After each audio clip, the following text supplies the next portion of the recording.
Baru-baru ini beredar video tamu undangan pernikahan mendapat bibit tanaman dan viral di media sosial TikTok. Rupanya, pengantin telah mempersiapkan beragam tanaman sebagai souvenir untuk tamu undangan. Tamu undangan pun bebas mengambil tanaman yang disediakan mulai dari palem hingga bidar. Seorang tamu, Ani Susanti, mengaku senang dan mengabadikan momen tersebut. Lantas, ia mengunggah video dirinya dapat souvenir tanaman di akun TikToknya @anisusanti.15. Hingga Jumat 18 Maret 2022 malam, video itu telah dilihat lebih dari 900.000 pengguna. Kemudian disukai lebih dari 30.000 pengguna. Beragam komentar pun disampaikan warganet. Saat dikonfirmasi tribunnews.com, Ani Susanti merupakan warga Kebumen, Jawa Tengah yang menghadiri pernikahan temannya di Kabupaten Purworejo. Namun pada momen tersebut ia justru kaget karena mendapat bibit tanaman sebagai souvenir. Pasalnya, ia baru pertama kali mendapatkan cendera mata berupa tanaman.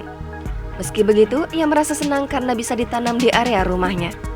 Menurut Ani, ada berbagai macam tanaman yang disediakan, mulai dari palem hingga bidar. Lantas, ia mengambil tanaman palem untuk dibawa pulang. Ani mengatakan ada lebih dari 100 tanaman yang dijadikan souvenir untuk pernikahan temannya. Perempuan yang memiliki usaha di bidang fashion ini mengungkapkan alasan temannya menjadikan tanaman sebagai souvenir pernikahan, yakni untuk memberdayakan usaha sekitar dan go green.